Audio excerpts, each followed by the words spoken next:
Last month, I had a client with $15 million in cash ready to buy a Central Park West penthouse. After running the numbers and understanding his situation, I told him to rent instead.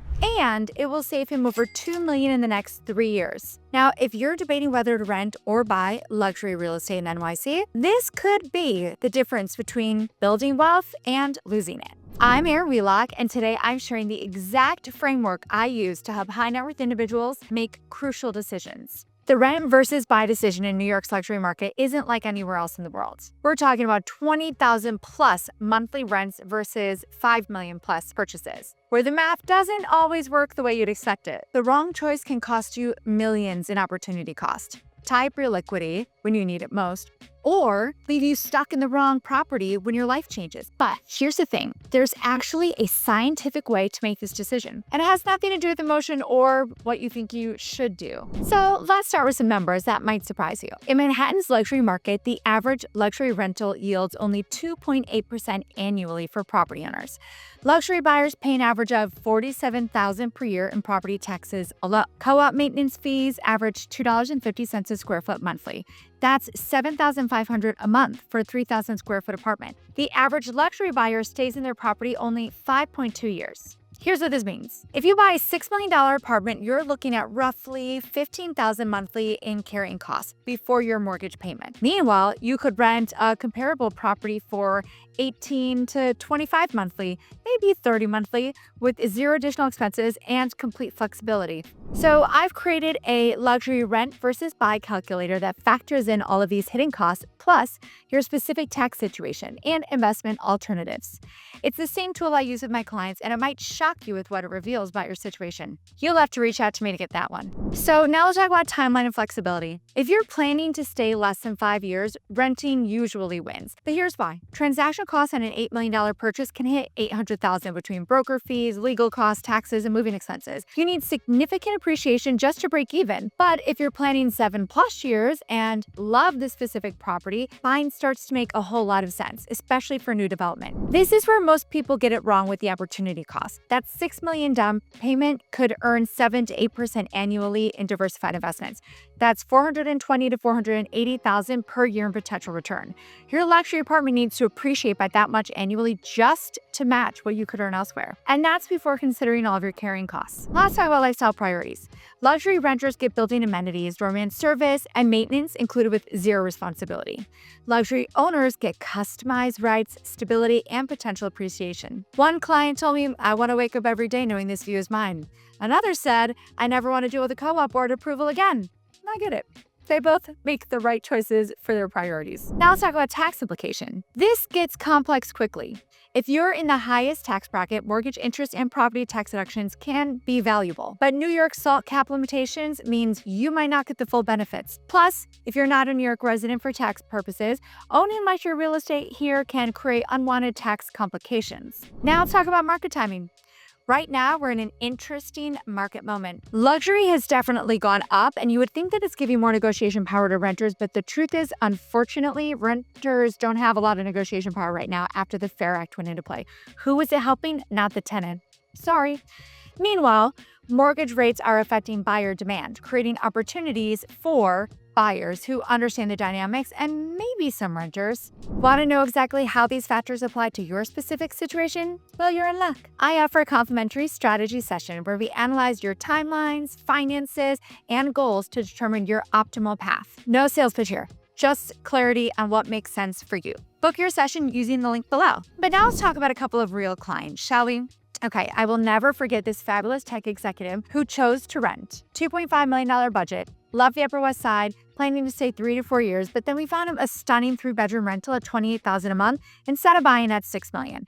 His savings, honestly, over $200,000 annually when you're factoring in opportunity cost, taxes, and maintenance. Plus, when his company went public 2 years later, he had the liquidity to make major investment moves. Okay, second one. Oh my gosh, the family that bought fabulous empty nesters, $12 million budget, wanted a Central Park East co-op for the next 15+ years.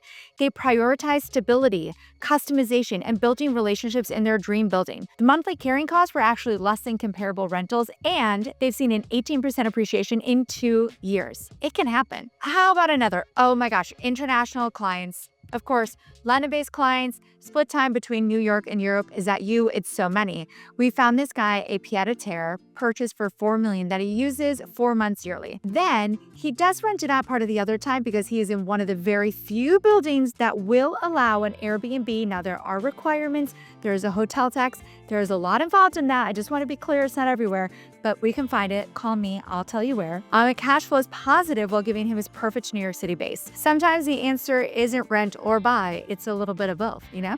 So how we like to strategize for you. Now, listen, each situation is unique, which is why I've developed detailed decision trees for different client profiles. If you're interested, comment decision tree below and I'll send you the framework that matches your situation. Whether you're an executive, an entrepreneur, an international buyer, or a family that wants to stay here for forever. So let's talk about the hidden costs that everyone ignores. Renting, right? You have to pay your broker. Sorry, Fair Act didn't really do anything in the broker's favor. Now rents are just higher and you still have to pay your broker. I don't understand. I must be the crazy one. Security deposits. It's going to be 1 month rent. Don't let anybody tell you otherwise. It's actually illegal to collect more. You're going to have renter's insurance, of course, for your high value items. And you're not building any equity. And quite frankly, you're not getting any tax benefits. You have annual rental increases. This is not potential. This is an absolute. It's going to happen. And it's from that higher cost. Now we have some buyer hidden costs. All right. So we have mansion tax. Does go up to 3.9%. That went up if you were paying attention. There could be ongoing capital assessments in some older buildings, right, bringing them up to snuff. Then there are some board application fees and legal costs and property management. But just, a lot of that happens towards the beginning. Or it could be management if you rent it out, but talk to us about that. We can get rid of that cost for you. There's an opportunity cost of a down payment capital. Just some of the hidden ones. So here's the key insight. Most people only look at monthly rent versus monthly mortgage payments. But the real decision involves dozens of variables that can swing the math by hundreds of thousands of dollars. So condos versus co-ops versus rentals. Co-ops, lower purchase price, strict board approval, subletting restrictions, great for long-term homeowners who meet the board criteria, which I know is so many of you. Condos, higher prices, easier approval, rental flexibility, perfect for buyers who want ownership flexibility. Luxury rentals, maximum flexibility, usually no board approval unless it's a co-op. You have some included services, and it's ideal for uncertain timelines or international clients. Neighborhood dynamics. Well, Tribeca rentals are scarce. Buy might be your only option for certain buildings. Upper East Side has abundant rental inventory with negotiation power, but very little. Financial District offers new construction rentals with concessions. You heard it, Soma, hello. Each area has different rent-to-purchase ratios as well. Look at the rent versus buy decisions in New York City's luxury market is probably the most financially significant choice you'll make outside of your career and investments. Get it right, and you optimize your wealth, lifestyle, and flexibility. Get it wrong, and you might tie up millions in the wrong assets or miss out on your dream property entirely. Listen, I've helped over 300 luxury clients navigate this exact decision, and I can tell you that the right answer is different for everyone. Depends on your timeline, your tax situation, your lifestyle priorities, and frankly, factors you might not have even considered yet. I'm currently accepting a limited number of new strategy clients, and I would love to help you think through your specific situation. Now, this isn't about pushing you toward buying or renting. It's about helping you make the choice that maximizes your wealth and, quite frankly, your happiness. All right, click the link in the description box below to schedule a private consultation. We'll analyze your situation using the same framework as I use with my high net worth clients, and you'll walk away with complete clarity on your optimal path forward. Don't make $1 million decision based on emotion or incomplete information. Let's give you the clarity that you deserve. And if you liked this, please be sure to like, subscribe, give this to a friend who you think might like it, and until next time, bye guys.